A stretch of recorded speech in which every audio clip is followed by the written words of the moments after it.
ang mga kwento ng pag-ibig, kwento ng buhay at kwento ng pag-asa dito sa Barangay Love Stories. Love Stories. Sino-sino sa inyo ang mahilig pa ring pumunta sa isang library? Siguro dahil sa internet ay hindi ninyo na pinupuntahan ng library dahil isang click lamang sa search button sa World Wide Web ay makikita nyo na ang impormasyon na gusto ninyong malaman. Lalo na kung kayo ay may assignment sa eskwela. Kung babalik tayo sa panahon na wala pang internet ay makakasurvive kaya kayo sa loob ng library. Dear Papa Dudut, naghanda kami para salubungin ang pagpasok ng Y2K or Year 2000. 12 years old po ako noon at graduating sa elementary. Pagdating ng June ay bagong environment para mag-adjust na naman dahil high school na ako. Dahil sa binata na daw ako ay hindi na pwede ang maglaro. Kailangan ko ng kumilos nang naaayon sa edad ko.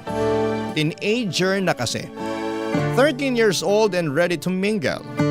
Ang pangalan ko po ay Fritz at certified millennial or Gen Y.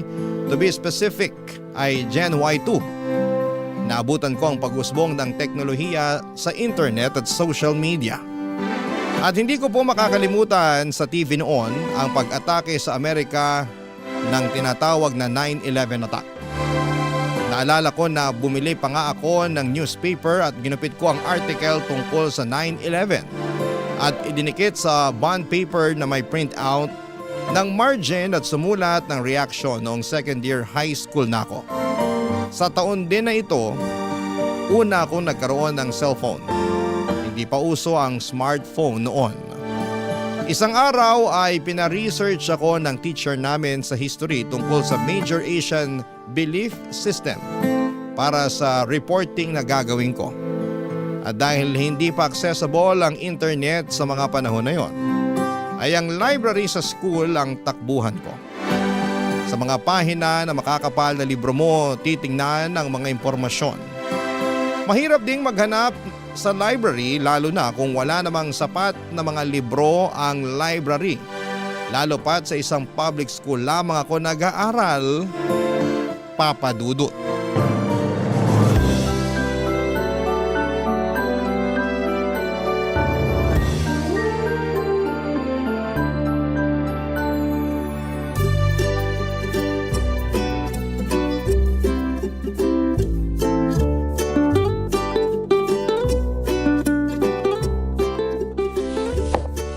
Ito ang Asian History Book.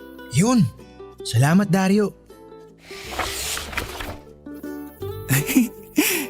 Tinan mo to, Fritz. Ano ba yan? Grabe ka naman makatawa. Hinaan mo boses mo, baka pagalitan tayo ni Mrs. Cruz. Reproduction, tingnan mo. Manyak talaga nito. Pinag-aaralan ko kaya to. Anong manyak dyan? Nag-aaral ako ng biology natin. Mukha mo. Alam ko iniisip mo, no? Ito. Tingnan mo. Ano ba yan? Ganito palang itsura kapag nanganganak ang babae. Naku, ikaw talaga. Parang ang sakit ah. Hindi lang parang. Masakit talaga. Sabi nga ni Mama, parang ikamamatay daw niya eh. Sobrang sakit daw nung ipinanganak niya ako. Buti lalaki tayo. Bakit takot ka sa sakit? Bukla ka pala eh. Ito naman? Kaya dapat lang nating mahalin ang mga nanay natin. Tama. Sige na, mamaya ka na mangulit dyan. Mag-research pa ako ng report ko sa history. Huwag mo na muna ako istorbohin. O sige.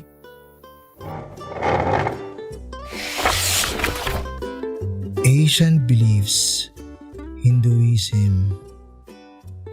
Oh, ano tong nakasulat dito? Hello, you want to know me? Turn to page 82. Page 82? Oh, may nakasulat ulit. Ay, sorry. Turn to page 204. Ganun? Sige na. O ito na. Gusto mo bang magkaroon ng kaibigang babae na mabait? Turn to page 306. Kulit nito ah.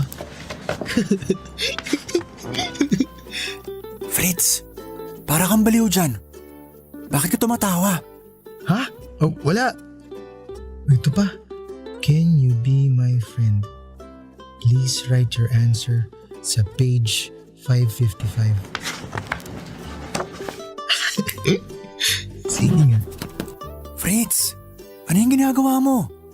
Bakit mo sinusulatan yung libro? Shh! Ka nga maingay. Fritz, bakit mo sinulat ang pangalan mo? Naku, bakit na nga yan? Mag-aral ka na lang ng reproductive system dyan. Vandalism yung ginagawa mo. Wala namang makakaalam kung hindi mo ipapaalam, di ba? Sige, basta libre mo ako ng pansit sa kantina. Ayoko nga. Wala akong pambili ng pansit mo. Kung ganun, Hindi kita bibigyan ng bond paper na may printed margin. Sige ka. biro lang.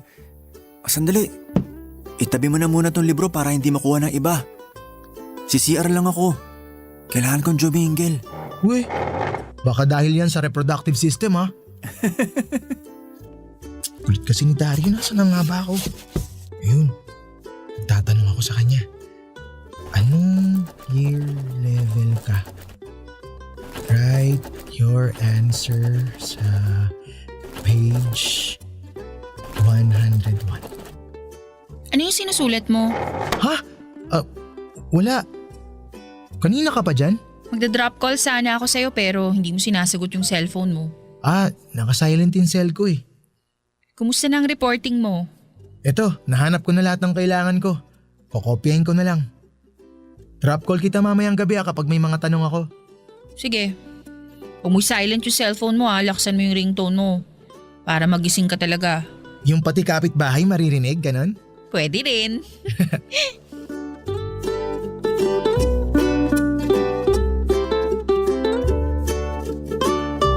Si Dario ay kapitbahay ko at classmate ko na simula pa elementary. Si Joy naman ay naging classmate ko simula first year. Nagtatawagan kami gamit ang drop call para walang kaltas sa load.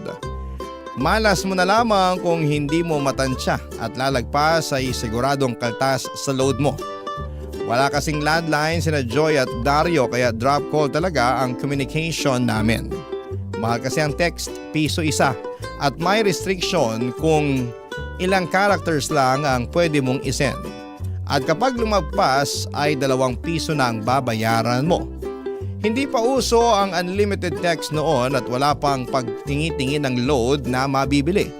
Tuwing bakante ko ay pumupunta ako sa library para i-check ang bagong message na sinulat ng mystery friend ko sa campus. Hindi siya nagpakilala kung sino siya kaya lugi ako dahil sinabi ko ang full name ko, ang sa kanya kasi ay alias lang. Siya si Y2K Girl, Papa Dudut.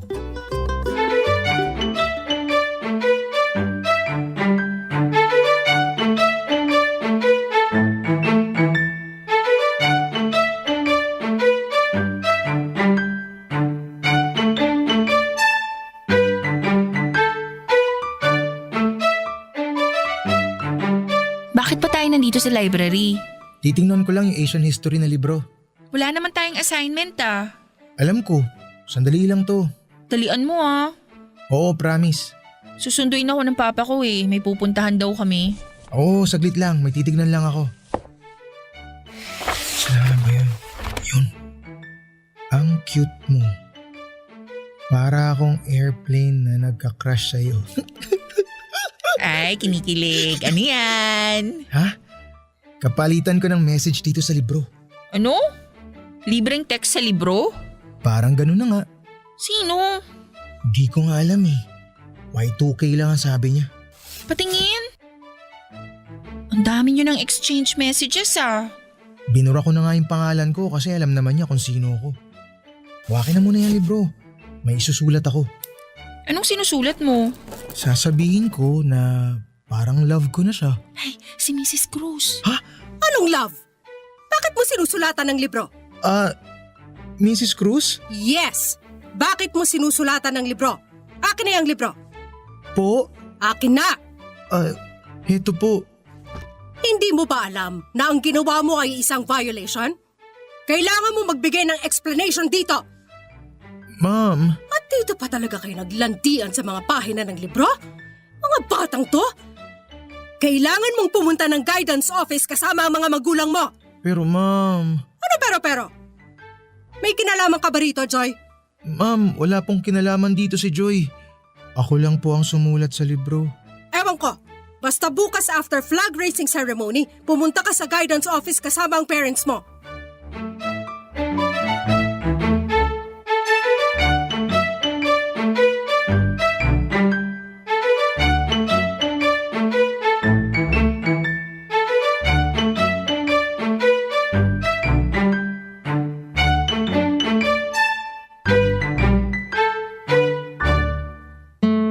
Papadudot kinabukasan ay pumunta ako sa guidance office kasama ang mama ko. Pinapalitan sa akin ang libro ng bago. At pinasulat ako na huwag nang ulitin ang ginawa kong pagsusulat ng libro. Nahuli na lamang ako ni Mrs. Cruz. Papadudot ay hindi ko pa rin alam kung sino nga ba si Y2K Girl. Paano ko pa siya makikilala kung wala ng librong sinusulatan naming dalawa sa shelf ng library? Ibigay sa akin ang libro. Walang araw at gabi na hindi ko tinitignan ang libro at isang malaking palaisipan pa rin sa akin. Kung sino nga ba itong si Y2K Girl na madalas kong kausap sa pamamagitan ng pagsusulat sa isang libro sa loob ng library. Barangay Love Stories. Barangay Love Stories. Nami-miss ko si Y2K Girl. Iniinis nga ako ni Dario at Joy na baka pinagtitripan lamang ako pero hindi ako naniniwalang pinagtripan ako. Sa tingin ko talaga ay sincero si Y2K Girl nang sinabi niyang gusto niya ako. Ang hindi niya pagpapakilala sa akin ay tila nangangahulugang wala siyang self-confidence sa sarili at takot siyang ma-reject ko. Pakiramdam ko, Papadudot, ay dapat bigyan ko ng pansin si Y2K Girl dahil kailangan niya ako. Natutokso akong sulatan ng kahit na anong libro at ilalagay ko sa dating kinakalagyan ng Asian History Book. Natutokso din po akong iwan ko ang librong pinagsulatan naming dalawa para magpatuloy ang aming exchange messages. Papadudot.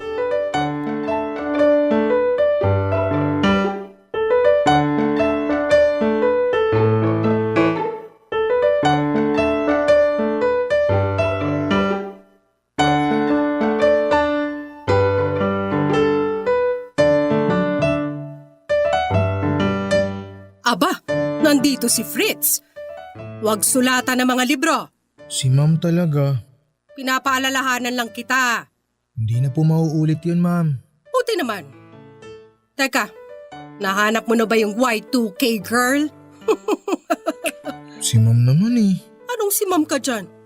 Umupo ka na at huwag maingay. Pag nakita kong humingiti ka habang kaharap ang libro, alam ko nang may ginagawa ka na namang kakaiba. Si ma'am naman mapanghusga. Hindi naman. Gusto ko lang na ang libro na hindi mo pag-aari hindi mo sinusulatan. Sige na, kung may i-research ka, hanapin mo na yung libro at gawin mo na ang assignments mo. Sige po, ma'am.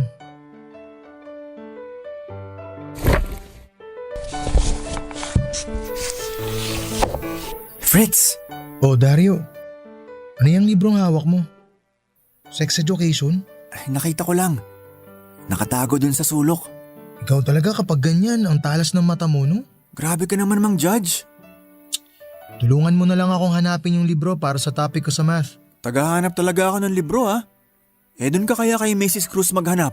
Nang aasar talaga to. Sandali lang. Hanapin ko. Sure ako na nandito lang yon. Ah, ito oh. Patingin ako. O ito nga. Uy, Bakit ka natulala dyan? tingnan mo. Nagsulat ulit si Y2K Girl. Ano? Kaklase kaya natin siya? Alam niya yung report ko eh. Oh, bakit ka tumitingin sa akin? Teka, Ikaw ba to? Hindi ah. Alam mo, bad trip kung ikaw to. Believe me, hindi ako yan. Sino kaya to? Ano pala nakasulat? Ito, I love you crush from Y2K girl. Ay, itago mo na. Baka makita pa ni Mrs. Cruz yan. Hindi na ako nag-reply sa libro, Papa Dudut. Isang palaisipan talaga sa akin kung sino siya. Ang alam ko ay kaklase ko siya at kung crush niya talaga ako ay sana'y magpakilala na siya para magkaalaman na. Alam niyo, Papa Dudut, may care kasi siya sa mga messages niya at feeling ko na mahal niya ako. Maliban na lamang kung pinaglololoko niya lamang ako. Papa Dudut, hindi ko alam kung bakit ganito ang nararamdaman ko, pero mahal ko kung sino man si Y2K girl. Gusto ko siyang kilalanin. Buong loob ko na alamin kung sino nga ba siya. Dahil sa kanya ay nagkaroon ako ng self-confidence sa sarili na may magkakagusto pala sa akin. Payatot po ako at hindi matangkad at hindi rin ako gwapo. Kaya nung sinabi ni Y2K girl na gusto niya ako dahil hindi sa physical na aspeto ko, alam ko sa isipan ko ay hindi ganon kaganda din si Y2K girl kasi nahihiya siya sa akin. Sana ay makilala ko na talaga siya, Papa Dudut.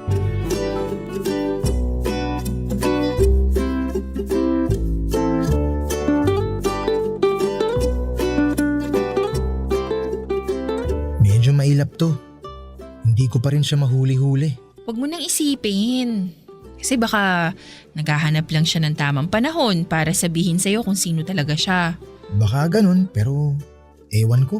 Mag-relax ka nga, para kang ewan dyan. Detective. Sino kaya siya sa mga kaklase natin, no? Sure ka talagang kaklase natin? Oo. Kasi lahat ng report topics ko dun siya nagsusulat. Kakaiba, lakas ng loob niya. Oo nga eh. Baka seryoso talaga siya sa nararamdaman niya sa'yo. Sa palagay ko nga. Sino bang pinaghihinalaan mo? Si Christine, si Amanda, at saka si Jana. Paano kung isa sa kanila si Y2K girl? Liligawan mo? Siyempre! Ganun? Ang bilis makasagot? Pero, paano kung iba? Walang ibang magkaka-interest sa akin. Silang tatlo lang ang suspect ko. Ay sandali, nag-text yung kagrupo ko. Mag-meeting kami. Iwan muna kita rito, Fritz ha. Bye! Okay, sige. Hay. Sino kaya sa kanilang tatlo si Y2K girl? Fritz, bakit ka nandito? Parang pwede ka nang pumalit kay Mrs. Cruz. Iniisip ko kasi kung sino kina Christine, Amanda at Jana si Y2K girl. Alam mo, para ka ring ewan. Paano kung hindi silang tatlo? Paano kung bakla? Hoy, habulin ng bakla. Kung hindi isa sa kanilang tatlo at bakla man si Y2K girl, ano naman masama dun? May chance ang bakla? Sino bang bakla sa mga kaklase natin? Si Mark at Louie? Isa kaya sa kanila si Y2K girl? Ewan ko. Huwag mo na lang munang isipin. Magkagrupo tayo. Sa bahay niyo tayo gagawa ng project natin. Kasi may printer kayo eh. Drop call na lang tayo bukas. Akala ni na Dario at Joy ay wala lang ito, pero para sa akin ay mahalaga si Y2K girl. Paano kaya kung tama si Dario na nasa kanilang dalawa ni Mark at Louie si Y2K girl? Minsan ay naiisip kong kabaliwan na itong ginagawa kong parang detective kung sino talaga ang misteryosong Y2K girl na ito. Pwede kayang si Joy o pinaglololoko lamang ako ni Dario? Bahala na kung sino man siya. Basta gusto ko lang malaman ang tunay niyang pangalan sa likod nga ng pagtatago niya bilang Y2K girl. Dahil hiwagang-hiwaga na ako sa pagkatao niya. Kung sino nga ba talaga ang kausap ko sa mga libro. Sino nga ba ang totoong tao sa pangalan na Y2K girl? Barangay Love Stories. Barangay Love Stories. Tiningnan ko ang penmanship nila Joy at Dario. Negative. Malayo sa penmanship nila ang sulat kamay ni Y2K Girl. Medyo pangit kasi ang sulat kamay ni Y2K Girl pero magaganda mga mensahe niya sa akin. Pero baka sinadya lang nila kung sino man siya na papangitin ang sulat kamay niya para hindi ko kaagad siya makilala, Papa Dudut. Isang araw ay nakita ko si Dario na nagsusulat sa libro. Kinutuban ako. Kaliwa ang gamit niyang kamay kaya siguro'y hindi ko makilala ang penmanship dahil kaliwa ang ginagamit niya. Tinignan ko ang libro na sinulatan niya at kumpirmado, si Dario nga, si Y2K Girl. Hindi ako makatiis, Papa Dudut. Tinawagan ko siya via drop call ng mga oras na yon.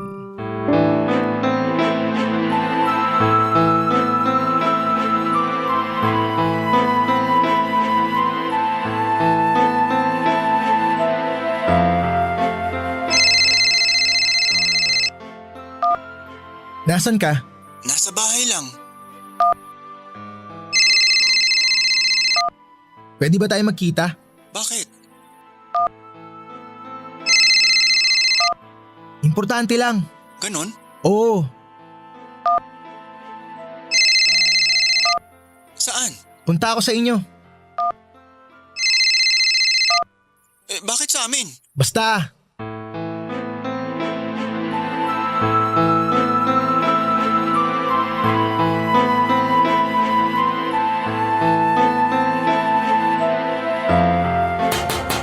Tao po. Kaya ko na kaya siyang tanungin tungkol kay Y2K Girl? Fritz? Halika, pasok ka. Salamat. Dito tayo sa may puno. May bisita sina mama sa loob eh. Ano bang sasabihin mo sa akin? Tungkol kay Y2K Girl. Anong tungkol sa kanya? Nabasa ko yung message niya sa akin kahapon. Sabi niya gusto na daw niya talaga na maging kami, kaso nahihiya pa rin siya. Baka kasi… Alam mo? Alam ko na kung sino siya eh. Talaga? Oo. Dario, umaamin ka nga sa akin. Bakit mo ako binibiro ng ganito? Bakit mo nagawa sa akin to? Uy Fritz, ano yan ha? Anong ano yan? Nakita kita. Ikaw yung sumulat sa libro. Huwag mo kang pagbintangan. Hoy, sabi mo nga sa akin, bakla ka ba? Kursunada mo ako? Ano ba yung pinagsusulat mo doon ha? Hindi ako bakla. Hindi ako si Y2K Girl. Huwag ka na magkaila, nahuli na kita eh. Alam mo, naiinis ako sa pagmumukha mo. Nahuli ako ni Mrs. Cruz dahil dyan sa Y2K Girl mo na yan. Bad trip na bad trip ako sa'yo. Bakit mo naisip na pagtripan ako ng ganito, ha? Ano bang nagawa akong kasalanan sa'yo? Bakit mo ba akong pinagmumukhang tanga? Basta hindi ako si Y2K Girl at hindi ako bakla. Anong pinagsasabi mong hindi ikaw? Nakita kita nagsusulat. Hindi ako bulag, no? Ano? Hindi ka talaga aamin? Isusumbong kita kay Mrs. Cruz? Fritz naman. Sabihin mo na kasi. Bakit mo ba ako pinagtitripan ng ganito, ha? Maamin ka na. Malalaman din naman yan dahil sa penmanship eh. Sasabihin ko kay Mrs. Cruz na kaliwang kamay yung ginamit mo sa pagsulat. Fritz, huwag ka magsumbong. O yan. Inaamin mo na ba na ikaw yon? Ano kasi, yung una ako. Katuwaan pero may ibang sumalo pero ako pa rin na nagsusulat. Ano? Inuutusan niya ako magsulat para replyan ka. Sino nag-utos sa'yo? Bad trip naman o bakit ba umabot sa ganito? Basta, wag mong sabihin na ako nagsabi sa'yo ha. Sino ba kasi siya? Napag-utusan lang ako para sumulat ng message ni Y2K Girl sa'yo. Tinatanong ko nga kung sino siya eh. Huwag niyo akong pinaglalaroan ng ganito ah. Crush ka niya. Mahal ka niya. Ang dami mo pang sinasabi. Sabihin mo na kung sino siya. Si Joy. Ano? Si Joy talaga si Y2K Girl. Alam nyo, ang labo nyong dalawa. Bad trip kayo. Para kayong tanga. Gumaan ang utak ko na hindi si Dario si Y2K Girl at hindi siya bakla. Hindi ko matatanggap na si Joy ang ka-exchange messages ko, Papa Dudut. Na siya pala si Y2K Girl kasi hindi ko talaga lubos maisip na may gusto pala siya sa akin. Hindi nga ako gwapo at hindi ko talaga alam kung totoo yung mga nakasulat doon o baka naman dinadagdagan lamang din ni Dario. Ang labo po talaga, Papa Dudut. At para matapos na ang lahat ay kinausap ko na ng harapan si Joy sa loob ng library habang may ginagawa siyang assignment. Hindi ko makuhang magalit sa kanya. May pakiramdam lamang ako na pinaglaruan niya lamang ako at hindi totoo ang mga nababasa ko at parang hindi sa kanya talaga galing yon. Pinigilan ko din na lumakas ang boses ko at mag-away kaming dalawa habang sinasabi ko sa kanya na alam ko na ang totoo dahil baka sa guidance office ang bagsak ko. Papa Dudut.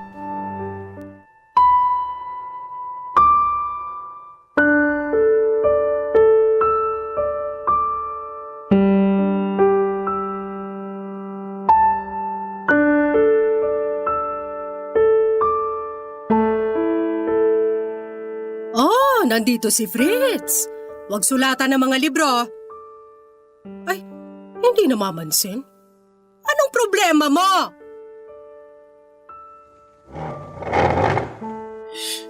Joy, mag-usap tayo.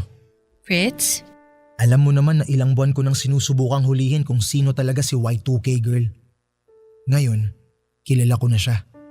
Alam mo na pala kung sino siya? Alam mo Joy, ang hindi ko lang talaga alam kung bakit umabot sa ganito. Totoo nga ako si Y2K girl. At totoo yung mga sinasabi ko. Mahal kita. Kung sakaling nagpapatawa ka, hindi nakakatuwa to.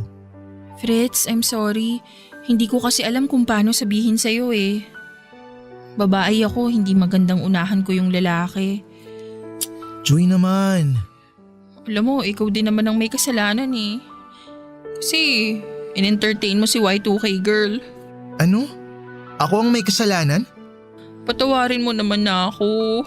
Nakakainis lang Joy eh. Magkaibigan tayo. Ang nakakainis, halos lahat pinagdudahan ko. Tapos ikaw lang pala yun? Eh natatakot nga akong sabihin sa yung direkta yung nararamdaman ko eh. Maliban na magmahal si Y2K girl.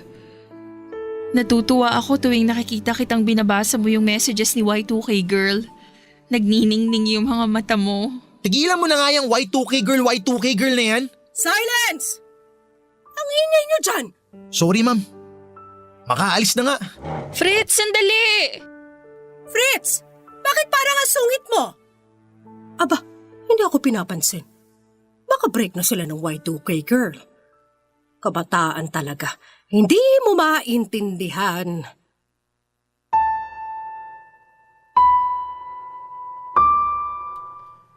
Papadudot nakita ko sa mga mukha ni Joy ang takot habang sinasabi ko sa kanya na hindi ko pa alam kung ano ang feelings ko sa totoong Y2K girl. Alam mo Papadudot, ang sama ng ginawa ko, na konsensya ko. Binalikan ko ang mga naisip ko dati na ikinatuwa ko kay Y2K girl. Pinasayan niya ako sa mga messages niya. May puwang si Y2K girl sa puso ko. Tama si Joy na kumikinang ang mga mata ko tuwing nagbabasa ako ng reply niya sa akin, kaya kinausap ko ulit si Joy at nagsorry ako sa kanya. Ang sabi ko sa kanya na na-appreciate ko ang paghanga niya sa akin at naging kami na nga Papadudot. Hindi na namin kailangan ng libro para sulatan ang messages namin sa isa't isa. Dahil naging kampante na kami na sabihin ng personal kung ano man ang nararamdaman namin. Pag-ibig lang naman ang ibinigay niya sa akin kaya't nararapat lang na suklian ko din siya ng tunay na pag-ibig. Masaya akong siya ang naging asawa ko at ngayon ay 32 years old na ako ay parang kahapon lamang ang lahat na nangyari sa library at ang pag-uusap namin. Ang pag-usbong ng pag-iibigan namin, ang inyong kapuso at kabarangay, Fritz. Nakakaantig naman talaga ang ating kwento. Ikaw ba, kabarangay? Nakarelate ka ba sa story natin ngayon? Kwentuhan naman tayo dito sa comment section. Barangay LS 97.1 Forever! Mga kwento ng pag-ibig, kwento ng pag-asa at mga kwento ng buhay dito sa Barangay Love Stories. Love Stories.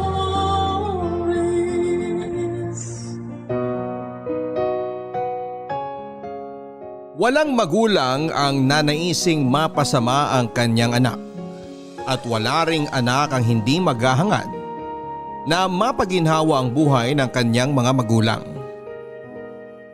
Ikaw, hanggang saan ang kaya mong isakripisyo para lang hindi makaranas ng hirap ang pamilya mo? Ang kabataan daw ang pag-asa ng bayan, kaya dapat na sila raw ay alagaan at bigyan ng magandang kinabukasan. Pero sa panahon ngayon ay maraming kabataan ang ginagamit ng mga matatanda para maging kabuhayan. Pakinggan natin ang kwento na pinadala ng kabarangay nating si Ira. Isang musmos na walang ibang hinangad kundi ang mapasaya ang kanyang mama at mga kapatid. Handa siyang magsakripisyo at gawin ang lahat ng gusto ng mama niya. Kahit alam niya na ito ay ikakapahamak niya. Gusto mo na bang marinig ang kwento niya? Ang kwento ng isang batang nangarap na maging masaya at magkaroon ng magandang kinabukasan. Saan nga ba siya dadalhin ang mga pangarap niya? At hanggang saan nga ba ang kaya niyang gawin? Mabigyan lamang ng mas maginhawang buhay ang pinakamamahal niyang pamilya. Tunghayan natin yan sa mga kwento ng pag-ibig, buhay at pag-asa sa nangungunang Barangay Love Stories. Dear Papa Dudut, magandang araw po sa inyo at sa lahat ng mga kabarangay na nakikinig ngayon. Tawagin niyo na lamang po ako sa pangalang Ira. Hindi ko tunay na pangalan. 21 years old, taga Olongapo at kasalukuyang nagtatapos ng aking kolehiyo sa kursong BS Social Work.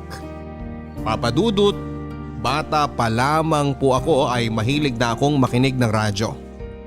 Mapa music man o drama ay sa inyong istasyon talaga ako palaging nakatutok. Ang totoo, ang inyo pong programa na Barangay Love Stories ang hindi ko talaga pinapalampas sa inyong istasyon. Nakaka-inspire kasi talaga ang mga kwento ng buhay na inyong iniere sa pang-araw-araw. Kaya naman nagdesisyon ako na mag-share na rin ng aking kwento na sigurado akong makakapag-iwan din ng aral sa mga nakikinig ngayon. Bago ko po simulan ang kwento ko, Papa Dudut, ipapaalam ko na rin po na marami po akong binago na pangalan at ilang impormasyon sa sulat ko na ito. Dahil medyo sensitibo po ang parte na ito ng aking buhay at gusto kong maprotektahan ang aking sarili, lalo na ang aking mga kapatid. Simple lang naman ang pamilya namin, Papa Dudut. Jeepney driver ang papa ko at ang mama ko naman ay nagtatrabaho sa health center sa lugar namin. 3 kaming magkakapatid na babae at ako po ang panganay. 2 taon ang tanda ko sa mga sumunod sa akin at 3 taon naman sa bunso namin. Hindi po kami mayaman pero masaya kami, Papa Dudut. Dahil mabait at mapagmahal po talaga ang mga magulang ko sa aming magkakapatid. Mahal na mahal ko ang pamilya ko. At kahit bata pa lamang ako noon, nakapagbitaw na po ako ng pangako na mag-aaral ako ng mabuti at bibigyan ng magandang buhay ang aking pamilya. Para na rin maging masaya kami na magkakasama ng panghabang buhay.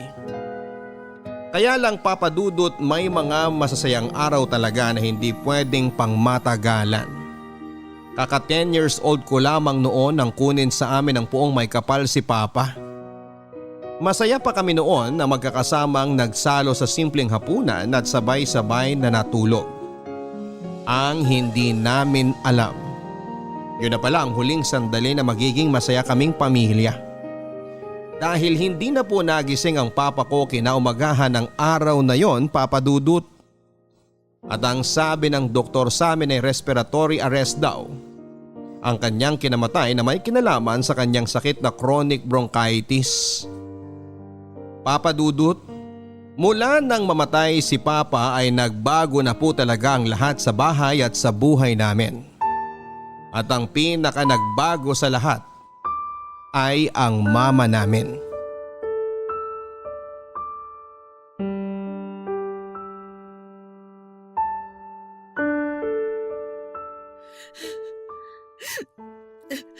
Umiiyak na naman si Mama sa kusina. Puntahan ko na nga siya doon. Mama? Ira, anak? Kanina ka pa ba dyan? Hindi naman po. Kakauwi ko lang po dito sa bahay. Yung mga kapatid ko po nasa bahay pa ni tita. Mamaya na raw po sila uuwi bago maghapunan. Ganun ba? Sige, kailangan ko na rin magluto ng hapunan natin.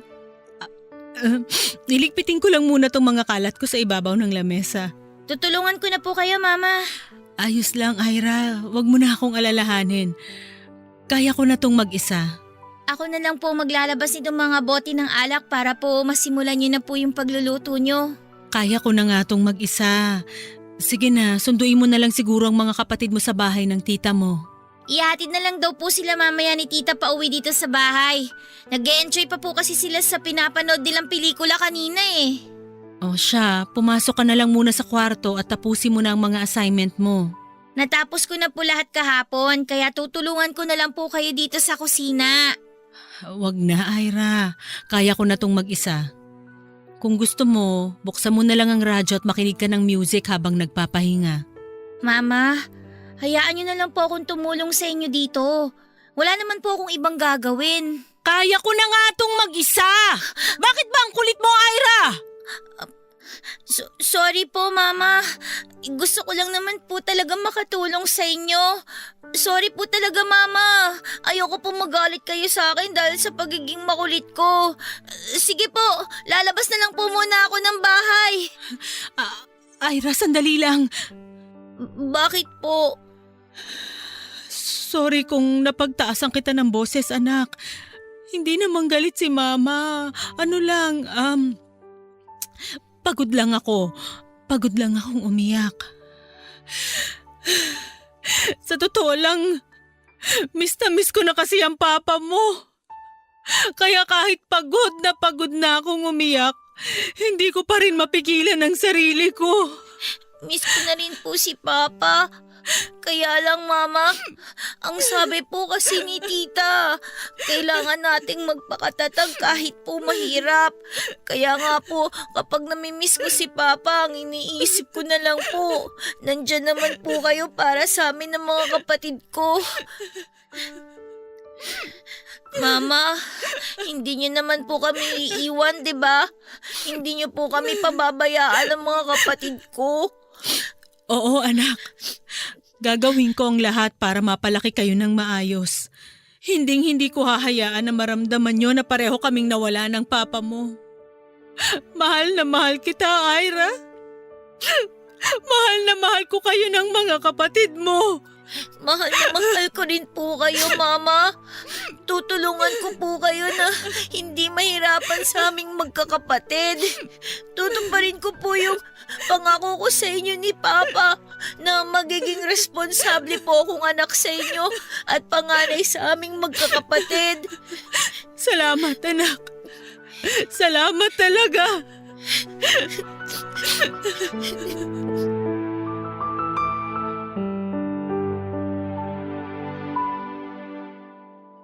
Papa Dudut, hindi lang naman si Mama ang nahirapan mula nang mawala sa amin si Papa noon. Kahit ako po at ang mga kapatid ko. Malapit po talaga kami kay Papa. Kaya naman hirap din po kaming tanggapin ang pagkawala niya. Lalo na po ako dahil kami po ang mas madalas na magkasama ni Papa. Kapag wala akong pasok sa eskwela ay sinasama niya ako sa pamamasadan niya ng jeep. Ako ang nagiging tagakuha ng bayad ng mga pasahero at tagapagbigay ng sukli nila. Kaya naman sa aming magkakapatid, ako talaga ang pinaka-close kay Papa. Mabait na tao rin po talaga ang Papa ko, Papa Dudut. Marami po siyang kaibigan sa lugar namin at kahit na hindi kami gaanong nakakaangat sa buhay, Palagi siyang tumutulong sa mga kapitbahay namin. Nagbibigay siya ng pagkain kapag alam niyang nagigipit ang kakilala niya. Nagpapahiram siya ng pera o kaya ay nag-aabot ng kung anumang tulong na kaya niyang ibigay. Kaya nga siguro maaga siyang kinuha sa amin, Papa Dudut, dahil nasobrahan po siya sa bait. Pero ang nasa isip ko noon ay sana talaga ay hindi na lang namatay si Papa. Para sana hindi kami nalulungkot sa bahay nang dahil sa pagkawala niya. Halos isang buwan din na naging malungkutin si Mama, Papa Dudut. Madalas na nakakulong lang siya sa kwarto o mag-isang umiiyak sa kusina ng bahay. Hindi niya na nga kami masyadong naaasikaso ng mga anak niya. Kaya bilang panganay ako ang palaging nag-aasikaso sa mga kapatid ko. Marunong naman akong magsaing, maglaba at maglinis ng bahay. Ako na rin ang tumutulong sa mga kapatid ko pagdating sa mga assignments nila. Mabuti na lang din, Papa Dudut, hindi rin gaanong nagtagal ang pagiging malungkutin ni Mama sa bahay namin. Lauro, ano ba? Pag mo nga akong halikan dyan sa batok ko, nakikiliti ako. Yan ang gusto ko eh. Inaririnig ko yung mga tao mo dahil nakikiliti ka. Sandali lang, bubuksan ko lang tong pinto. Doon na tayo sa loob ng bahay namin dahil baka may kapitbahay pang makakita sa atin dito. Ayos lang yun. Masasarapan din naman sila habang pinapanood nila tayo eh. Baliw ka talaga. Ang tagal mo naman magbukas ng pinto. Nanggigigil na ako sa'yo eh. Eto na, binubuksan ko na nga. Oo, nahihirapan lang ako kasi nakayakap ka sa akin eh. Oh, halika na dito sa loob ng bahay, Lauro. Mama? Ira? Bakit gising ka pa? Ay, hinihintay ko po kasi kayong umuwi eh. Ganun ba? Ang mga kapatid mo, tulog na ba? Opo, kanina pa po. Lauro, sandali lang. Tumigil ka muna sa paghalik-halik mo sa akin. Ano ba?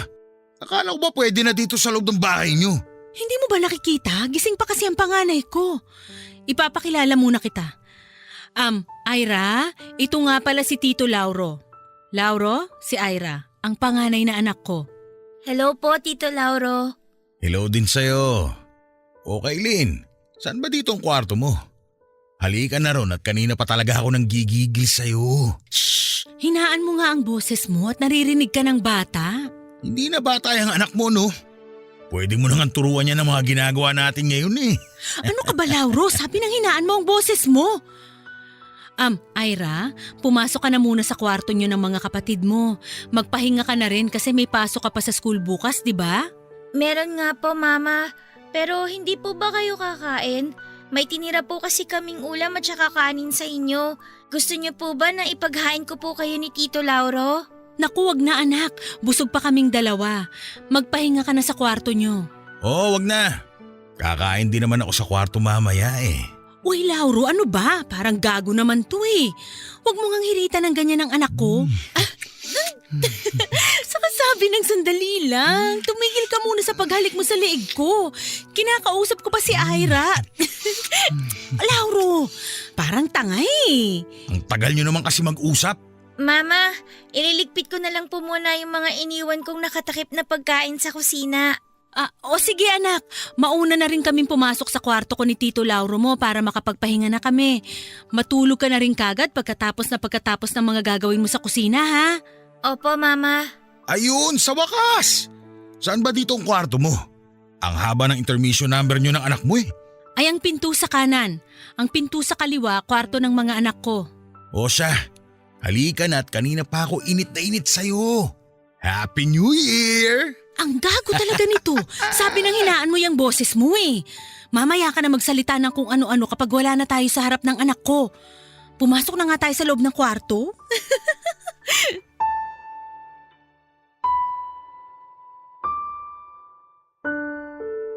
Papa Dudut, halos kalahating taon pa lamang po mula nang mawala si Papa noon nang dalhin ni Mama si Tito Lauro sa bahay at pinakilala sa akin. Doon na rin natulog sa bahay noon si Tito Lauro at kinabukasan ay kasabay namin siyang kumain ng almusal. Maaliwalas na po ang mukha ni Mama noon at napun ako na kahit papaano ay nabawasan na ang lungkot na nararamdaman niya dahil sa pagkawala ni Papa. Pero aaminin ko, Papa Dudut, na hindi talaga ako komportable noong unang gabi pa lamang na nakilala ko si Tito Lauro. Hindi nga po ako masyadong nakatulog noon sa kwarto namin ng mga kapatid ko dahil na rin sa ingay na ginagawa nilang dalawa sa kabilang kwarto. At noong magkakasabay na nga po kaming kumakain ng almusal ay hindi ko gusto ang mga tingin na ginagawa sa aming magkakapatid ni Tito Lauro. Isa-isa niya kaming tinititigan at nginingitian. Papa Dudut, hindi ko po talaga gusto ang presensya niya sa bahay noon at mas lalong hindi ako komportable na kasama namin siya ng mga kapatid kong babae. Papa Dudut, doon na rin po halos tumira si Tito Lauro sa bahay namin. Sabay silang aalis ni Mama ng bahay at sabay rin silang uuwi kinagabihan. Pero madalas po ay hindi umaalis ng bahay si Tito Lauro.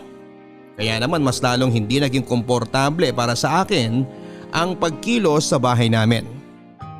Kapag po nasa bahay kami ng mga kapatid ko ay ayoko nang nawawala sila sa paningin ko. Minsan nga po ay mas gusto ko pa na doon na muna kami sa bahay ng tita ko na kapatid ni Mama. Alam ni tita ang tungkol sa pagtira ni Tito Lauro sa bahay namin. Minsan din ay tinatanong niya ako tungkol kay Tito Lauro. Kung mabait daw ba ito sa amin at kung pinakikisamahan kami ng maayos. Ang palagi kong sagot noon ay mabait si Tito Lauro dahil wala naman talaga siyang ginagawa na hindi maganda sa aming magkakapatid. Kaya habang tumatagal ang pamamalagi niya sa bahay, nakasanayan na lang din namin na kasama siya.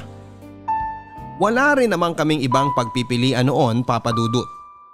At isa pa, ang mahalaga naman sa lahat ay yung nakikita ko na nagiging masaya na muli ang mama ko, Papa Dudut. Uy, Lauro, tumigil ka nga dyan sa ginagawa mo sa batok ko. Oh, bakit? Masarap naman, di ba? Nakikiliti nga kasi ako, saka hindi ako makapag-concentrate dito sa niluluto kong hot cake. Good morning po, Mama. Ay, good morning din, Ira. Gising ka na pala. Lauro, sabi nang tumigil ka na dyan sa paghalik mo sa batok ko. Gising na ang anak ko. Ano naman kung makita niya tong ginagawa ko? Malaki na yung panganay mo. At saka good girl yan. Di ba, Ira? Hoy, siraulo ka talaga. Sandali nga lang at malapit nang matapos tong niluluto ko. Doon ka na muna sa may lamesa at magkape ka na. Ay nako, sige na nga. Bilisan mo na dyan sa ginagawa mo. Ang bilis lang magluto ng hotcake pero pinapatagal mo. Ay, oo na. Eto na nga, malapit nang matapos. Ira, hindi pa ba gigising ang mga kapatid mo? Ginising ko na po sila pero ang sabi nila mamaya na raw po sila babangon eh. Hinayaan ko na lang din po muna sila kasi wala naman po kaming pasok ngayon sa school. O sige, hayaan mo na nga lang muna silang matulog. Bakit ang aga mo palang nagising ngayon? May project po kasi akong gagawin sa bahay ng kaklase ko kaya maaga rin po akong maglilinis ng bahay. Napakabait naman talaga ng anak ko. Naisip mo pa talagang unahin ang paglilinis nitong bahay natin bago ka umalis? Para po wala na rin gagawin ng mga kapatid ko mamaya dito sa bahay. Wala rin po kayong pasok sa health center ngayon, di ba? Naku, hindi na ako nagtatrabaho doon, Ira. Ha? Kailan pa po kayo umalis doon? Mag-iisang buwan na rin. Ano pong trabaho niyo ngayon, Mama? Ha? Ano? Ano bang gusto mong kainin sa almusal, Ira? Meron na diyang kanin at pritong itlog, meron ding tinapay at keso, saka malapit nang matapos tong niluluto kong hotcake. Baka ito ang gusto mong almusalin. Tinapay na lang po sa akin, Mama. Sige, ipagtitimpla na lang kita ng mainit na tsokolate mo pagkatapos ko dito. Ako na lang po gagawa nun. Marunong na naman po ako magtimpla ng kape tsaka tsokolate. Kaylin, ano ba? Hindi ka pa ba matatapos dyan? Ang dami niyong satsat ang anak mo eh. Eto na nga, kinukuha ko na dito sa kawali itong huling hotcake na nakasalang. Ang tagal-tagal mo namang kumilos. Baka mainip na ang client natin. Mauna na nga ako sa kwarto. Dadalhin ko na lang tong kape ko. Ihahanda ko na rin ang computer natin at webcam doon. Bilisan mo na dyan ha. Sige, susunod na rin ako kagad sa'yo. O anak, heto na ang hot cake. Ikaw na lang ang mag-asikaso sa mga kapatid mo kapag nagising na sila. Sige po mama, ako na pong bahala sa kanila. Ira, may ibibilin nga pala ako sa'yo. Ano po yun? Wag na wag kayong papasok sa kwarto namin ni Tito Lauro mo ha. Wag rin kayong lalapit sa may pintuan. Basta ano man ang marinig nyo mula sa kwarto namin, wag nyo na lang papansinin, okay? Bakit po? Kasi nagtatrabaho kami ni Tito Lauro sa loob, kaya bawal ang maingay at makulit. Bawal kaming maistorbo sa loob ng kwarto. Maliwanag ba yon, Ira? Opo mama, maliwanag po lahat ang mga bili niyo sa akin. Papa Dudut, minsan ay may nagtanong sa akin noon na kapitbahay namin kung ano raw ba ang trabaho ni Mama. At bigla siyang nag-resign sa health center. Matagal na kasi nagtatrabaho doon si Mama. Hindi pa yata ako pinapanganak ay doon na siya nagtatrabaho. Kaya kahit ako ay nagtaka kung bakit bigla siyang umalis doon. Pero dahil hindi ko alam kung ano ang trabaho ni Mama, wala rin akong naisagot sa kapitbahay namin na nagtatanong noon. Kagaya ni Tito Lauro ay hindi na rin po umaalis ng bahay si Mama, Papa Dudut. Palagi lang silang nasa loob ng kanilang kwarto sa buong maghapon. Madalas po ay nakakarinig ako ng kakaibang ingay mula sa loob. May sumisigaw, umuungol at mga tunog na hindi ko mawari kung ano. May mga oras na naririnig ko rin na nagsasalita ng mga English words sina Mama at Tito Lauro. Pero dahil nasa loob sila ng kwarto at sarado ang pintuan, hindi ko rin masyadong maintindihan kung ano ang pinag-uusapan nila. Minsan din, Papa Dudut, gusto ko nang katukin ang pinto ng kwarto ni na Mama kapag parang iyak na ang naririnig ko. Pero pinigilan ko ang sarili ko dahil ayokong mapagalitan ako. At sinusunod ko na lang kung ano man ang bilin sa akin ni Mama. Sa ayaw na nga sa'yo ng matanda. Hindi mo ba naiintindihan yun? Anong gusto mong gawin ko? Alam mo kung anong dapat gawin. Alam mo kung ano ang gusto ng matandang kliyente natin. Hindi ako papayag sa kung ano man yang nasa isip mo, Lauro! Di sabay-sabay na lang tayo magutom sa bahay na to. Mama, nag-aaway po ba kayo ni Tito Lauro? Sakto pala Gising na ang anak mo. Kaya sabihin mo na sa kanya ang dapat niyang gawin. Pwede ba, Lauro? Huwag mo nga dinadamay ang anak ko! Ira, pumasok ka na sa kwarto nyo at bumalik ka sa pagtulog. Malalim na ang gabi at may pasok ka pa bukas. Hindi po kasi ako makatulog dahil sa sigawan niyo ni Tito Nagsisigawan kami ng mama mo dahil wala na kami pampakain sa inyo magkakapatid. Naiintindihan mo ba yon, Ira? Lauro, tumahimik ka nga! Bakit? Totoo naman Kung tutulungan tayo ng panganay mong anak, tiba-tiba tayo. Sure ball yun! Sabi na huwag mong dinadamay ang mga anak ko, lalo na si Ira! Mga bata pa sila at kahit kailan, hindi ako papayag sa gusto mong mangyari. So, hayaan mo na lang talagang mamuti ang mga mata natin sa gutom. Pare-pareho tayong mawawalan, bahala ka. Pwede naman akong humanap ng ibang trabaho. Pwede akong bumalik sa health center kung saan ako dating nagtatrabaho. At pagkakasyain mo ulit ang kakarampot na kinikita mo ron? Sa 3 mga anak mo? Oo, bakit hindi? Ikaw ba? Anong magiging trabaho mo bukod sa pagiging palamunin mo dito sa bahay namin? Aba! Ang kapal din naman ang mukha mong babae ka! Mama! Huwag niyo siyang saktan! Tumabi ka dyan sa harapan ng mama mo! Kung ayaw mo ikaw sa maisahin, Ira! Kaylin, halika rito! Mag-usap tayong dalawa para mas malinawan yung pag-iisip mo! Wag po! Bitiwan niyo po ang mama ko! Bitiwan niyo po siya! Lintik kang bata ka! Gago ka! Bakit mo ako kinagat? Gugulpiin talaga kitang bata ka Tama na, Lauro! Umalis ka na nga lang ng bahay na to! At subukan mo lang nasaktan ang anak ko! Sa barangay talaga tayo maghaharap! Hindi mo na ako kailangang paalisin dito sa bulok na bahay nyo! Mga peste kayo sa buhay ko! Diyan na nga kayo mag-ina! Ang papanghin nyo! Anak, ayos ka lang ba? Opo, Mama. Bakit po ba kayo sinaktan ni Tito Lauro? Huwag mo nang isipin yon, Ira. Away matanda lang ang nangyari sa amin. Ano po ba yung sinasabi niya na pwede raw po akong makatulong sa inyo? Paano ko po ba kayo matutulungan ni Tito Lauro, Mama? Anak, wala kang kahit na anong kailangang gawin. Basta ito ang tandaan mo. Hindi ko kayo hahayaang mapahamak ng mga kapatid mo, lalong-lalo ka na, Ira. Hinding-hindi kay papahamak ni Mama.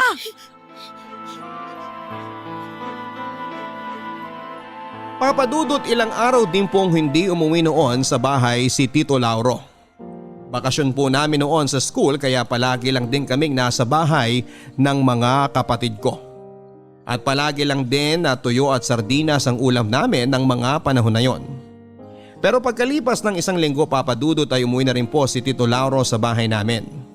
Doon na po ulit siya sa amin nakatira pero madalas pa rin po ang pag-aaway nila ni Mama. Ang naririnig ko ay tungkol sa pera at mga gastusin sa bahay ang dahilan ng pag-aaway nila. Palagi ding binabanggit ni Tito Lauro ang pangalan ko sa tuwing nagsisigawan na sila ni Mama. May sinasabi siya na magiging malaking tulong daw ako sa trabaho nila. At kapag sinasabi yon ni Tito Lauro, ay mas lalong nagagalit si Mama.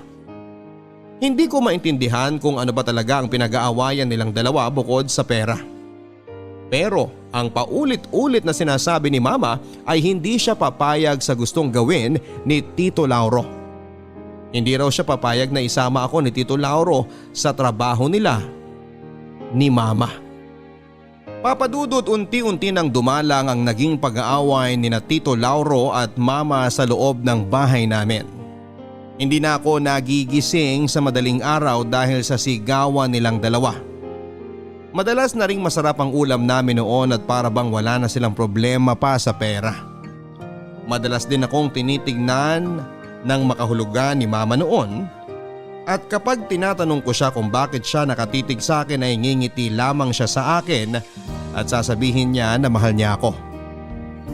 Hindi lang si Mama ang may kakaibang kinikilos noon, Papadudot. Dahil kahit si Tito Lauro ay medyo nag-iba rin noon sa amin ng mga kapatid ko. Palagi siyang mabait sa amin, lalo na po sa akin. Kinakausap niya nga po ako noon at tinatanong kung gusto ko raw bang laging masaya si Mama. Sumagot kaagad ako ng oo dahil yun naman talaga ang gusto kong mangyari. Sinabi ni Tito Lauro na magagawa ko raw yon basta susunod ako sa lahat ng ipagagawa nila sa akin. Hindi ko na masyadong naintindihan pa ang ilan sa mga sinasabi niya. Basta ihanda ko lang daw ang sarili ko dahil masusuklian ko na raw ang lahat ng sakripisyo na ginawa ni Mama para sa aming magkakapatid, Papadudot. Hanggang isang araw na nasa bahay ng tita ko ang mga kapatid ko at ako lamang ang nasa bahay namin para maglinis. Excited na umuwi sina Mama at Tito Lauro noon sa bahay, dala-dala ang mga pinamili nilang pagkain at mga bagong damit. Ira, halika nga muna dito sandali. Bitawan mo muna yung walis na hawak mo. Bakit po, Mama? Isukat mo nga tong damit na binili namin ni Tito Lauro mo para sa'yo. Ang ganda naman po ng kulay nitong dress, Mama. Nagustuhan mo ba? Siyempre po! Paboritong kulay ko nga po tong pink eh. Mabuti naman kung ganon. Kasya naman, di ba? Opo, Mama. Mukhang kasyang-kasya po. Kaylin, mauna na ako sa loob ng kwarto ha. Sige, Lauro. Huwag na kayong magtagal at sumunod na kayong dalawa doon. Ihahanda ko na rin ang webcam at computer. Oo, kakausapin ko lang sandali si Ira. Okay, sige. Mama, bakit niyo po pala ako binilan ng bagong damit? Hindi ko naman po birthday tsaka malayo pa po ang Pasko. Anak, sinabi mo kasi dati na gusto mong makatulong kay Mama, di ba? Opo. Masaya ka ba na kasama mo kami ng mga kapatid mo dito sa bahay? Siyempre naman po, Mama. Ay, Ira, mahal mo ba si Mama? Opo, palagi ko naman pong sinasabi sa inyo yon. Handa ka bang gawin ang lahat para mapasaya si Mama? Saka para makatulong sa mga gastusin dito sa bahay? Opo, Mama. Matagal ko na pong gusto makatulong sa inyo pero hindi ko po alam kung paano. Bata pa po kasi ako kaya hindi pa po ako makakapagtrabaho para makatulong sa inyo.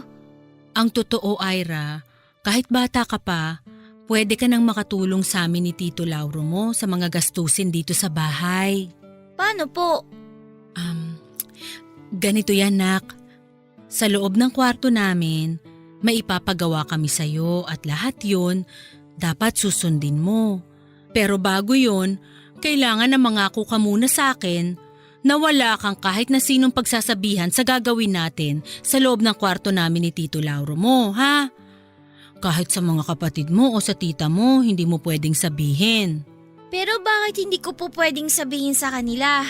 Dahil kapag nalaman ng ibang tao ang gagawin natin, makukulong si Mama.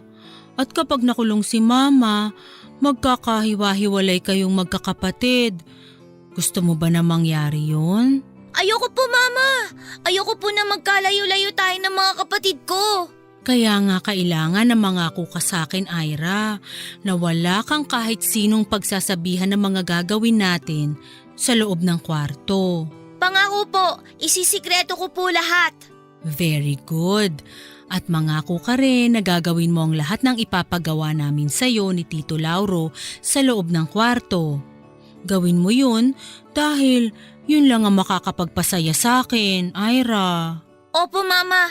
Kahit ano pa pong ipagawa niyo sa akin, susunod po ako. Gusto ko po makatulong sa inyo, Mama. At saka gusto ko rin po na mapasaya kayo at ang mga kapatid ko. Papadudot ng araw na yon ay ang unang beses na nagawa kong pumasok sa kwarto ni na Mama mula nang tumira sa bahay si Tito Lauro. Palagi ako noong nasa kwarto na yon noong nabubuhay pa si Papa at madalas din na nililinis ko yon. Pero mula nga nang sa bahay na natutulog si Tito Lauro ay pinagbawalan na ako ni Mama na pumasok doon. Nang araw na muli akong makapasok sa kwarto na yon, Papadudot, ay napansin ko na marami na palang nagbago sa loob. Mula sa ayos ng mga gamit, makalat na paligid at pati na ang amoy ay iba na rin sa nakasanayan kong kwarto ni na Papa at Mama noon. Makalat talaga ang gamit sa loob. May mga bote ng alak sa sulok, ashtray na halos puno na ng upos ng sigarilyo. May lamesa rin sa tapat ng kama at sa ibabaw ng lamesa ay nakapatong ang computer at webcam sa tabi nito. Mga gamit na hindi ko noon nakikita sa loob ng kwarto na yon. Papadudot yon ang araw na sinimulan na ni na Mama na ipagawa sa akin ang mga bagay na alam kong mali pero sinunod ko pa rin noon. Yun daw kasi ang makapagpapasaya sa kanya at pati na rin sa mga kapatid ko.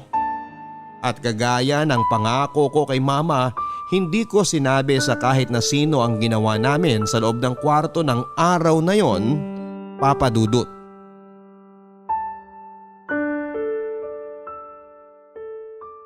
Ira, masaya ka ba sa pamamasyal natin sa mall kanina at panonood ng sine kasama ng mga kapatid mo?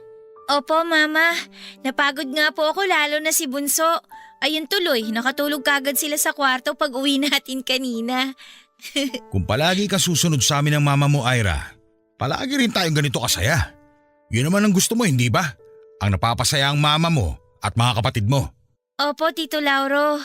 Kaya sa susunod, huwag ka nang aarte-arte sa pinapagawa namin sa'yo ng mama mo, ha? Ang arte-arte mo nung isang araw eh. May paiyak-iyak ka pang nalalaman. Lauro, ano ba?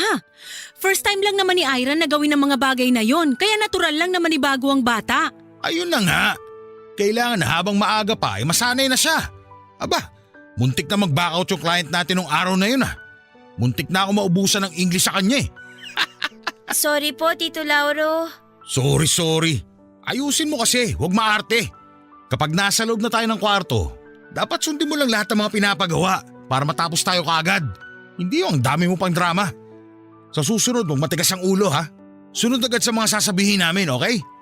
Okay po. Lauro, hindi mo naman kailangan na pagtaasan ng boses ang anak ko. Mayabang naman kasi talaga yung matandang yun eh. Akala mo daang libo ang binabayad niya sa atin kung makapag-utos siya sa atin at sa anak ko. Masyado talagang maarte ang anak mo. May paiyak-iyak pang nalalaman. Baka naman pangarap pa niya mag-artista. Bata nga kasi, intindihin mo na lang. Kung hindi naman dahil sa anak ko, hindi ka magkakapera. Ewan ko sa'yo. Basta kausapin mo yung anak mo.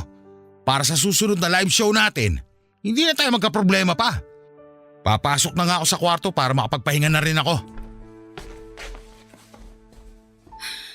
Pagpasensyahan mo na lang si Tito Lauro, Ira. Wala po yun, Mama.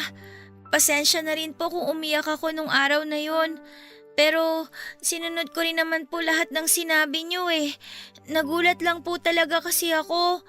Kasi, di ba po, mali po yung mga pinapagawa niyo sa akin. Ay, Ira anak, basta kasama mo ko, walang mali ron, okay? Ako ang mama mo, kaya mas alam ko kung ano ang tama at mali. At wala akong mali na pinapagawa sa'yo. Yun ang tatandaan mo. Mama, napasaya ko po ba kayo dahil sumunod ako sa mga sinasabi ninyo ni Tito Lauro? Oo naman, sobra. At hindi lang ako ang napasaya mo, pati na rin ang mga kapatid mo. Nakita mo nga kanina, di ba? Enjoy na enjoy sila sa pamamasyal natin sa mall. At hindi mangyayari yon, Ira, kung hindi ka sumunod sa mga pinagawa namin sa'yo ng Tito Lauro mo. Promise po, Mama. Hindi na po ako iiyak sa susunod. Ang ibig mong sabihin, pumapayag ka na ulitin natin uli ang lahat ng ginawa mo? Opo, para po mapasaya ko kayo at ang mga kapatid ko. Yun naman po talaga ang gusto kong gawin palagi. Yung makita ko po na masaya kayo, Mama. Salamat anak ha. Halika nga dito, payakap si Mama ng mahigpit sa'yo. Mahal na mahal kita, Ira. Sobrang mahal na mahal ko kayo ng mga kapatid mo. Papadudot nung una pa lamang ay alam ko talaga na mali na ang ginagawa namin noon sa loob ng kwarto ni Mama. Kahit pa sinabi niya sa akin na walang mali roon basta kasama ko siya. Nung unang beses ako na pumasok sa kwarto nila ay nakita ko na bukas ang computer na nasa ibabaw ng lamesa. Ay may matandang foreigner sa screen na nag-hi sa akin ng mga oras na yon. Ang sabi ni na Mama at Tito Lauro ay kausapin ko lang daw ang matanda. Nung una ay maayos naman ang pag-uusap namin kahit na pautal-utal pa ang English ko sa kanya. Mukha naman siyang mabait at palaging nakangiti. Hanggang sa sinabi niya na gusto niyang tanggalin ko ang pang-itaas ko na damit. Nagulat talaga ako noon, Papa Dudut, at ayokong gawin ang pinapagawa niya sa akin. Pero inutusan din ako ni na Mama na gawin yon at nang sigawan ako ni Tito Lauro. Doon na po ako naiyak at sinimulan ko ng sundin ang bawat utos nila at nang matanda na nasa screen ng computer. Marami pa silang pinagawa sa akin na hindi ko na idedetalye pa sa sulat na ito, Papa Dudut. Dahil masyado na po talagang sensitibo ang bawat detalye. Masyado na rin pong masakit para sa akin ang lahat para alalahanin ang parte na yon ng aking nakaraan. Basta natapos lamang kami noon na umiiyak ako. Habang si Mama ay niyayakap ako at si Tito Lauro naman ay may malaking ngiti sa kanyang mga labi. Pero dahil sinabi nga ni Mama na walang mali sa mga ginawa ko noon, basta't kasama ko siya. Yun na lang din ang pilit kong pinaniwalaan na totoo at tama. Papa Dudut, hindi lang po 1, 2 o 3 beses akong pumasok sa kwarto ni na Mama at nag-participate sa live show na ginagawa nila ni Tito Lauro. Hindi ko na rin po halos mabilang kung ilang beses na ba yon nangyari. At habang tumatagal ay mas lalong lumalala ang ginagawa namin o ang ipinapagawa nila sa akin. May mga oras na umaayaw na talaga ako at nasasaktan na talaga ako ni Tito Lauro para lamang sumunod sa kanya. Wala namang magawa noon si Mama dahil mabigat talaga ang kamay ni Tito Lauro kaya sumusunod na lamang ako sa kanya. O sa sinasabi ng kung sino man ang taong nasa screen ng computer niya.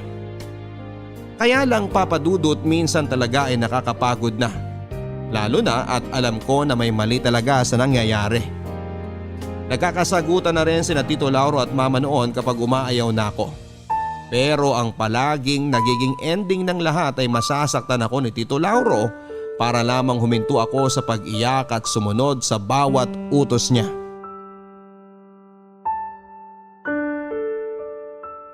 O Ira, ano pang ginagawa mo? Nakatayo ko pa dyan sa may pinto.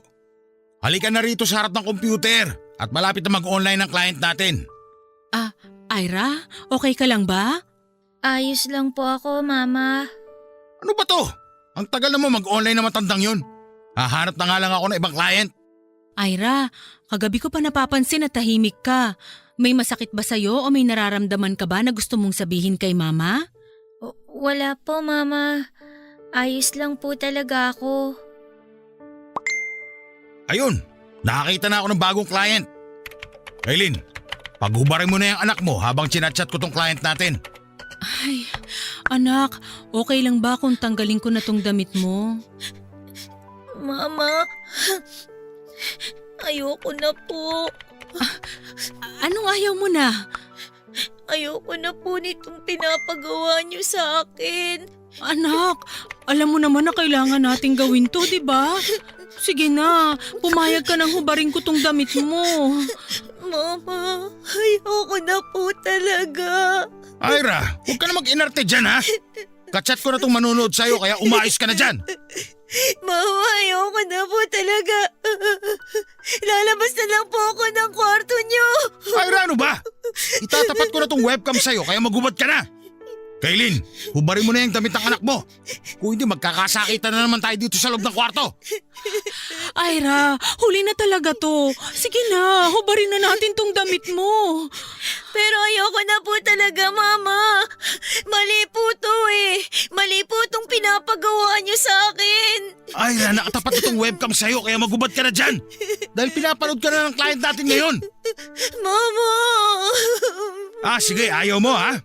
Kukunin ko na lang ang dalawang kapatid mo para sila na lang ang pag-uubarin ko dito sa harap ng computer. Lauro, ano ba? Huwag mo nga dinadamay ang dalawa ko pang anak.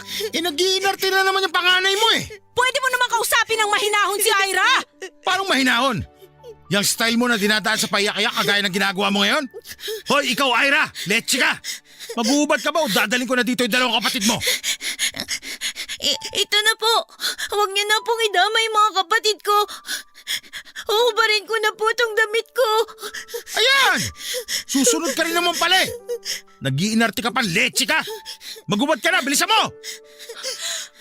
Ano yun? Teka, bakit parang may pumasok sa loob ng bahay? Iniwan mo bang bukas yung pinto sa sala, Kaylin? Hindi! Sinara ko yun, sigurado ako. Mel, check niyo yung isang kwarto. Mga pulis to! Kung sino man ang tao dyan sa loob ng kwarto, buksan niyo na tong pinto! Lauro, may pulis daw sa labas! Gaga! Narinig ko! Buisit! Paano na to? Mama, Inulit ko! natatakot Mga po pulis ako. Ano na? Lauro, anong gagawin natin? Tumahimik ka nga dyan! Hindi ako makapag-isip! Mama! Huwag ka mag-alala, anak. Hindi ka nila makukuha sa akin. Hindi tayo magkakahiwalay. Ay! Men! Kunin niyo yung bata! Arestuin niyo mga yan! Mama! Ayoko pong sumama sa kanila! Mama!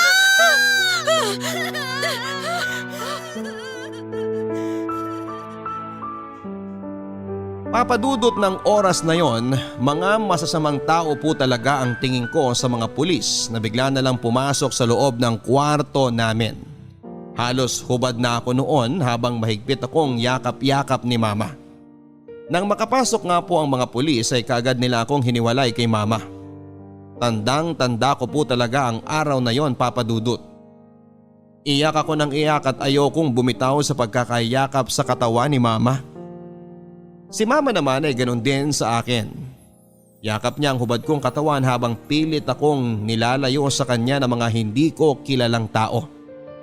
Hanggang sa mga kamay na lang namin ang mahigpit na nakakapit noon sa isa't isa na tuluyan na ring bumitaw sa pagkakahawak. May babaeng lumapit sa akin noon at binalot ang katawan ko ng makapal na kumot. Napakagulo ng araw na yon, Papadudot. Napakaingay po ng bawat sulok ng kwarto.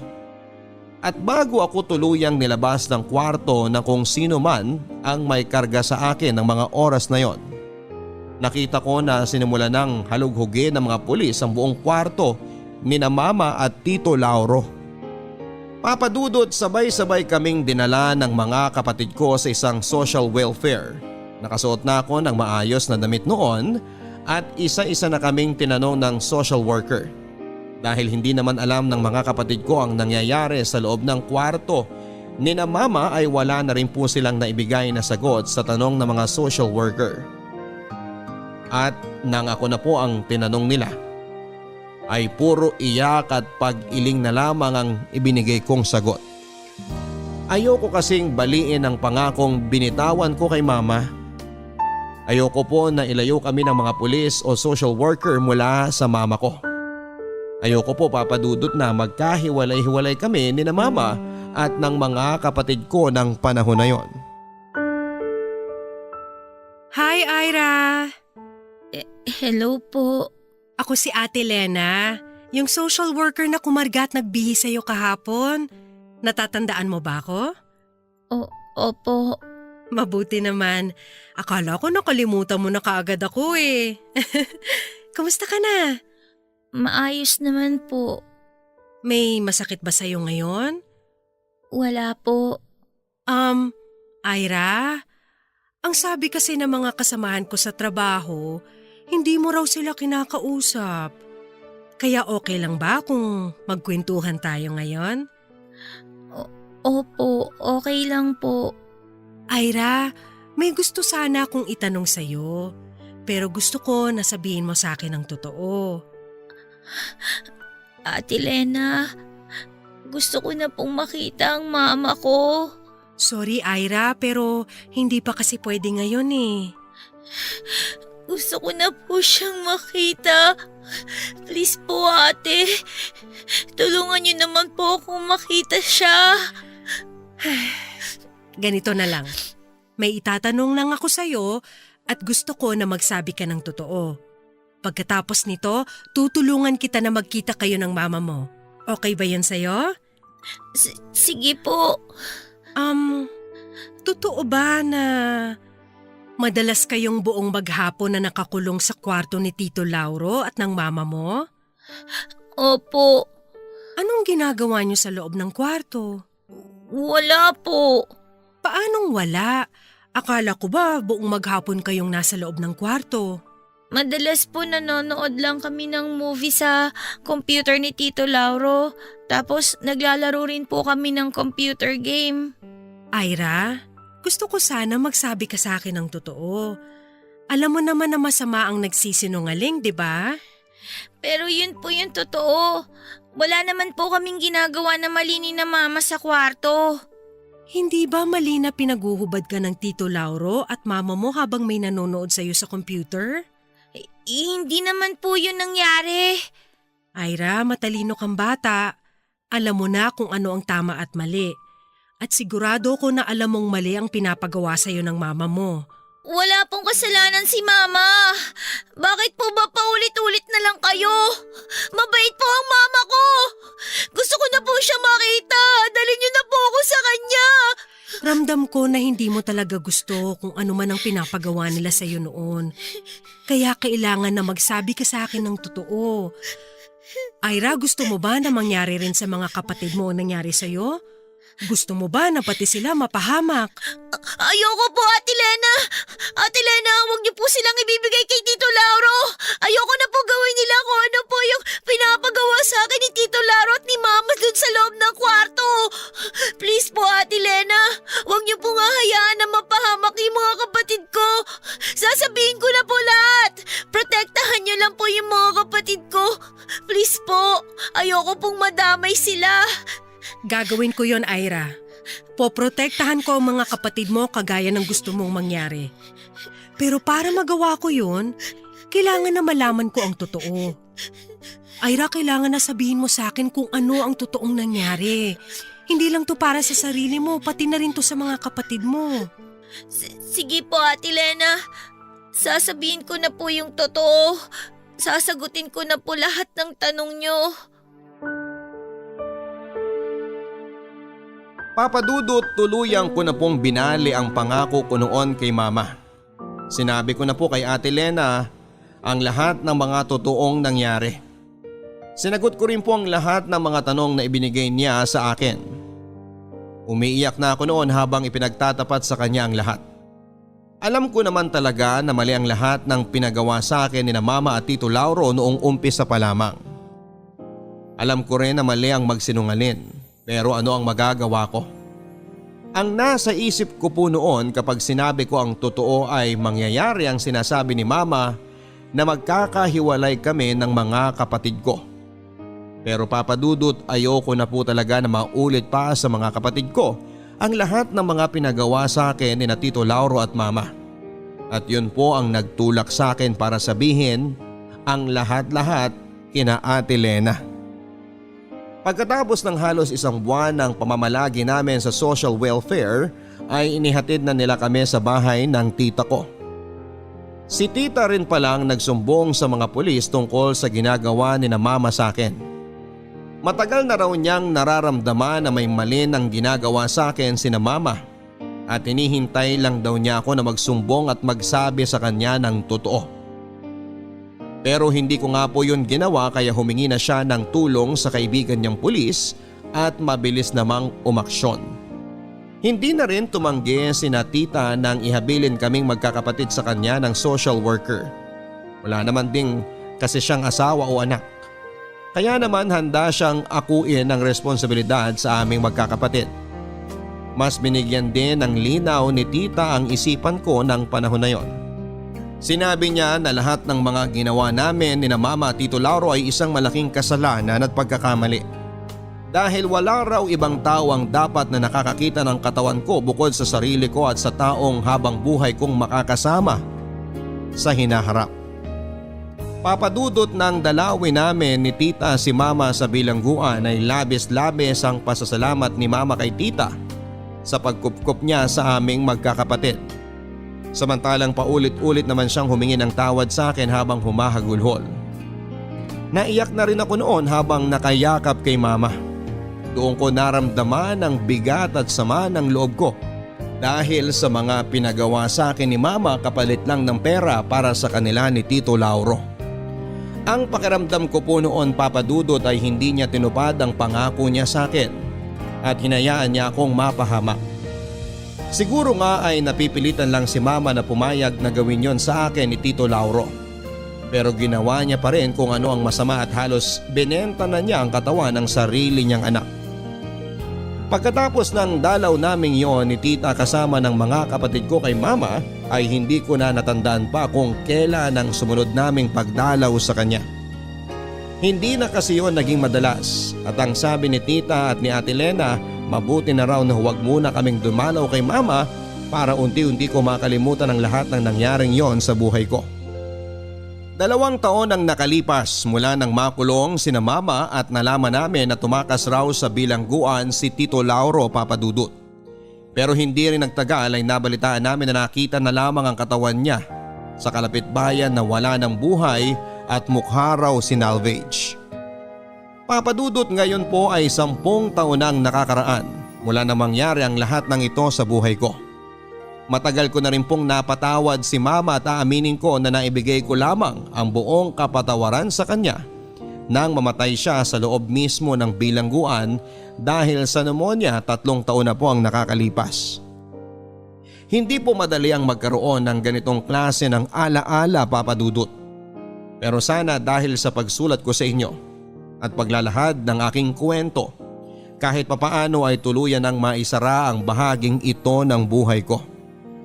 At bago yun mangyari, sana po ay nakapag-iwan din ng aral ang kwento kong ito sa lahat ng mga kabarangay na nakikinig ngayon. Lalo na sa mga taong may hindi naging magandang karanasan sa kanilang nakaraan. Hanggang dito na lamang po at lubos na gumagalang ang inyong forever kapuso at kabarangay, Ira. Ang pagpapatawad sa taong nagkaroon ng malaking kasalanan sa iyo ay maaaring maging tulay sa totoong katahimikan ng buhay mo. Ira, kasama mo ang mga kabarangay natin dito sa Barangay Love Stories ay nagpapasalamat sa iyo sa pagbabahagi mo ng kwentong ito. Kahanga-hanga ang naging katapangan mo para maisulat ang liham na pinadala mo sa amin. Tama ka na hindi madali ang magkaroon ng alaala na kagaya ng sayo. Isang musmos na ang gusto lamang ay makapagbigay saya sa kanyang mahal sa buhay.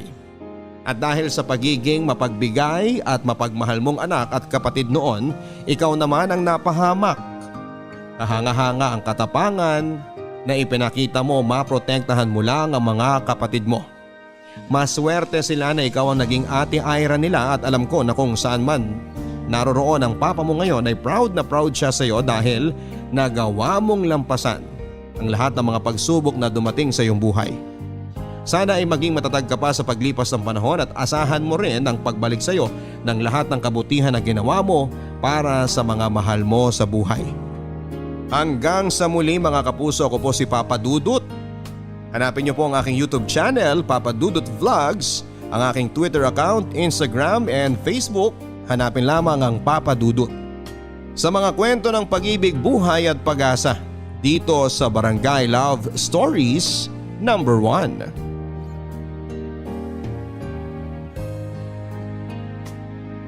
Mga kwento ng pag-ibig, kwento ng pag-asa at mga kwento ng buhay dito sa Barangay Love Stories. Love